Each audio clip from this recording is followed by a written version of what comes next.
Good morning, grade 8. I hope you all are fit and fine at home, बच्चा आज पहले हम थोड़ा सा सिलेबस डिस्कस करते हैं। अंडरस्टैंडिंग मॉडर्न इंडियन हिस्ट्री आपको आ चुका है। क्लोनियलाइजेशन ऑफ इंडिया, ठीक है, ये आना है, ठीक है। Ruling the ruling areas, tribal communities, ये दोनों चैप्टर डिलीट हैं। अपराइजिंग ऑफ 1857 आपको आना है, ठीक है। Colonialism and urbanisation and deurbanisation, ये डिलीट कर दो। क्राफ्ट एंड इंडस्ट्रीज डिलीट कर दो। सो चैप्टर नंबर 3 and 4, 6, 7, ठीक है, ये डिलीटेड है। आज हम करेंगे chapter number 8, education and British rule, and the page number is 62। और सॉरी, क्लोनियलाइजेशन में भी नहीं आना, मेरे पास अभी सिलेबस नहीं है, तो ये एजुकेशन आना है, ठीक है। अपराइजिंग आना है और क्लोनियल भी आना है, ठीक है। सो पेज नंबर 62, मैंने आपको सिलेबस बेटा ऑलरेडी सेंड करा है, तो आपको उससे पता लग जाएगा, ठीक। इन दिस चैप्टर आज मैं आपको पूरा चैप्टर रीड करवा रही हूँ। की टर्म्स आपको पता है करने हैं। पेज नंबर निकाल लीजिए 62, पेंसिल ले लीजिए। मैम जो बोलेंगे वो इम्पोर्टेंट होगा, आपको पता है बेटा। हमने क्या पढ़ना है कि पहले हमारा इंडिया का एजुकेशन सिस्टम कैसा था, ठीक है। ब्रिटिशर्स ने आने से कैसा हुआ, गांधी जी क्या पर्सपेक्टिव रखते थे, ओरिएंटलिस्ट कौन थे, एंग्लिस्ट कौन थे। The education system in India prior the advent of British was very traditional, बड़ा पुराने ज़माने का था। It is very significant to emphasize that the indigenous education was carried through the पाठशाला, मदरसा एंड टोल्स। लोग मंदिर में ही पढ़ते थे, छोटी छोटी पाठशाला होती थी, बड़े लेवल के स्कूल यूनिवर्सिटीज नहीं होती थी बेटा, ठीक है। और जो गुरु पढ़ाते थे, कोई देखिए संस्कृत और पर्शियन लैंग्वेज मेन थी, ठीक है, जो इम्पोर्टेंट है, ठीक है। उसके बाद क्या क्या ऐड होता था, ग्रामर, मतलब ग्रामर होती थी, लॉ होती थी, लॉजिक क्या होते थे, पोइट्री, ज्योमेट्री, एस्ट्रोनॉमी, ये सब्जेक्ट्स होते थे। पर प्रिंटेड बुक्स नहीं होती थी। जो गुरु बोलते थे वो एक फट्टी पे लिखते थे, मतलब जो वर्बल ऑरल जो है, ऑरली जो चलती आती लैंग्वेज, वैसे ही वो पढ़ते थे, ठीक है। गुरु interacted separately with the group, अलग अलग ग्रुप के साथ गुरु बैठते थे, उनको सिखाते थे। कोई फिक्स टाइम नहीं होता था, कोई फिक्स, अभी तो आपका सिलेबस है ना, टाइम है, फीस है, ये तीनों चीजें नहीं होती थी। तो गुरुदक्षिणा दी जाती थी, जो भी जिसका हैसियत होती थी, जो भी जिसकी विश होता था, वो अपने गुरु को गुरुदक्षिणा देता था। The session of the school was according to the local condition. देख लेते थे कि अगर तो हार्वेस्टिंग का सीजन है तो खेतों में टाइम है, काम लगेगा, है ना, अब बच्चों को काम करना पड़ेगा, तो फिर वो क्या कहते थे कि वो उस टाइम पे क्लास नहीं लगाते थे। मतलब जो लोकल कंडीशन है, वहाँ के जो हालात थे, उसी को देखते मद्देनजर रखते हुए पुराने ज़माने में पढ़ाई होती थी। अब आपको इतना तो पता ही लग गया होगा, पुराने ज़माने में मदरसे होते थे, पाठशाला होती थी, ठीक है। तो कहते हैं education under British, Lord Minto आए जो, ठीक है। The aim of the early British education policy has been heatedly debated in academic circle. Some well-known educationists were of the view that the purpose was to create a clerk and assist to the colonial rule in administration.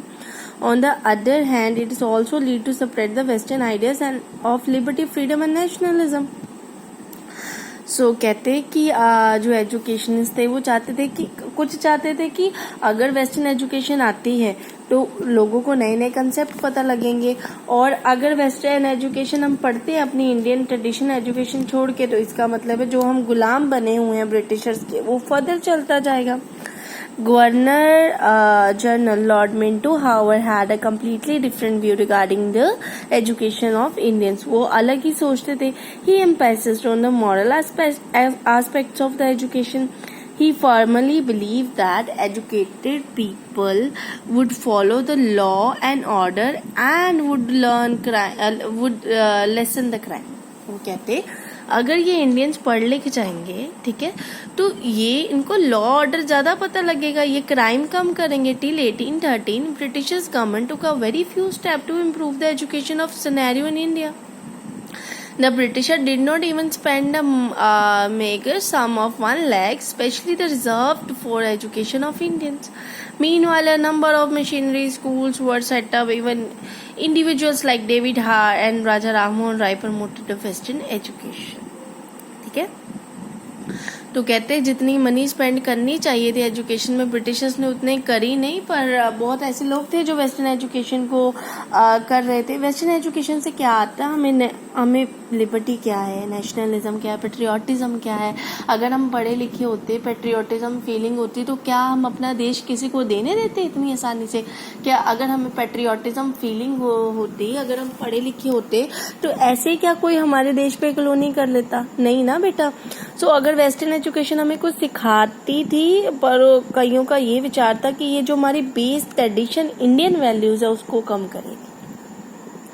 So Christian जो missionaries थी were the view that the morality of the Indian could be improved only by the western education. उनको देंगे तभी ही वो change हो पाएंगे. तो अलग अलग इंस्टीट्यूशंस वगैरह जो थे वो ओपन होने लगे.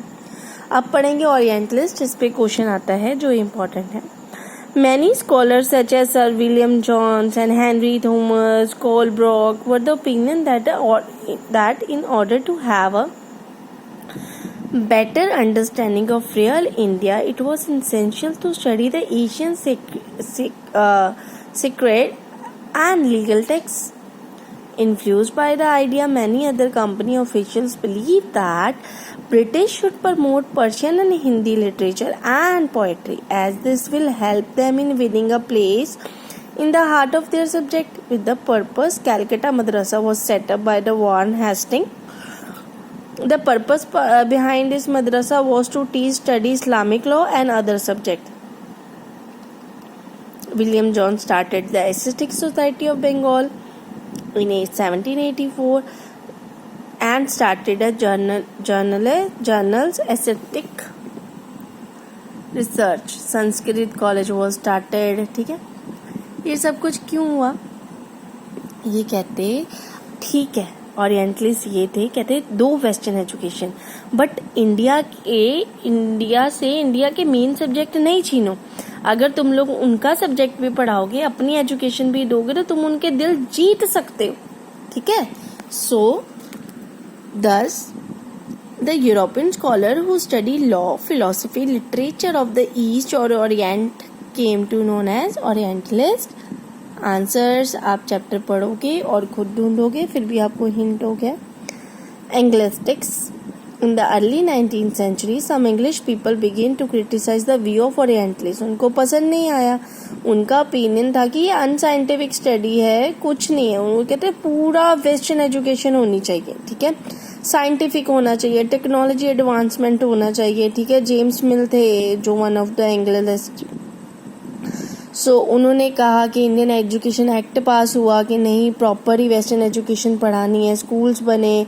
ठीक है, गवर्नमेंट जॉब के लिए जो नॉलेज है वो इंग्लिश लैंग्वेज आनी चाहिए. तो ये इनके बिल्कुल ऑपोजिट थे. ठीक है,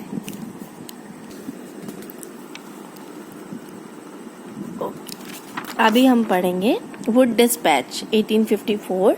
इम्पॉर्टेंट है. इंग्लिश ईस्ट इंडिया कंपनी ने एक एजुकेशन डिस्पैच जिसको बोलते लोगों को सेंड किया, जो भी वो मेंबर ऑफ अथॉरिटी थे. तो क्यों भेजा? क्योंकि वेस्टर्न लर्निंग के बेनिफिट्स बताने थे. अब प्रैक्टिकल स्टडी वो चाहते थे. वो कहते थे किताबी ज्ञान ना हो, प्रैक्टिकली भी हो. आप भी कहते हो ना कि मैम ग्राउंड में ले जाओ, वहीं पढ़ते हैं, प्रैक्टिकली पढ़ते हैं. क्लास में बुक्स रीड कर करके आप थक जाते हो. ऐसा ही ये चाहते थे कि प्रैक्टिकल स्टडी हो, वेस्टर्न लाइफस्टाइल वो सीखें. ठीक है, और ज़्यादा स्किल्ड हो, टेक्नोलॉजी आए. तो उन्होंने उसके लिए एक वुड डिस्पैच भेजा. ठीक है, एजुकेशन डिपार्टमेंट सेटअप हुआ. ठीक है, सिस्टम नए कॉलेज यूनिवर्सिटीज़ बनी. प्राइमरी लेवल पे मीडियम ऑफ इंस्ट्रक्शन जो है, ठीक है, vernacular, while at higher level vernacular अलग अलग लैंग्वेज सिखाई जा रही थी उनको. ठीक है, नए लॉ एंड ऑर्डर आए. ये सारा वुड डिस्पैच का वेस्टर्न एजुकेशन के इफेक्ट्स क्या पड़े, ये होमवर्क है. और मुझे रिप्लाई बहुत कम बच्चों को आता है होमवर्क देख के. वेस्टर्न एजुकेशन के इफेक्ट्स के आप 5 पॉइंट लिखोगे. जैसे ये वीडियो खत्म होगी आप तभी मुझे रिप्लाई करोगे. बेटा पुराने ज़माने में एजुकेशन कैसी थी, ब्रिटिशर्स क्या चेंज लेके आए, अगर वो डिस्पैच आया तो क्या आया। अभी आप पढ़ाई कर रहे हो, आप खुद बहुत अच्छे तरीके से कंपेयर कर सकते हो। ये यूनिवर्सिटीज़ मैंने अंडरलाइन की है। National council of education act हुआ था, ठीक है। होमवर्क चैप्टर अच्छे से पढ़ो। अगर आज की वीडियो में चैप्टर मेरे साथ पढ़ लेते हो और क्वेश्चन आंसर और बैक एक्सरसाइज कर लेते हो, लॉन्ग क्वेश्चंस आएंगे इस बार पेपर में, उसी वक्त ये चैप्टर हो जाएगा। आपको पेपर में सिर्फ और सिर्फ एक फाइनल टच की ज़रूरत पड़ेगी। महात्मा गांधी के बारे में पढ़ेंगे और रविंद्रनाथ टैगोर के view point. Mahatma Gandhi was very critical of British education. According to him, English education made Indians to see Western civilization superior.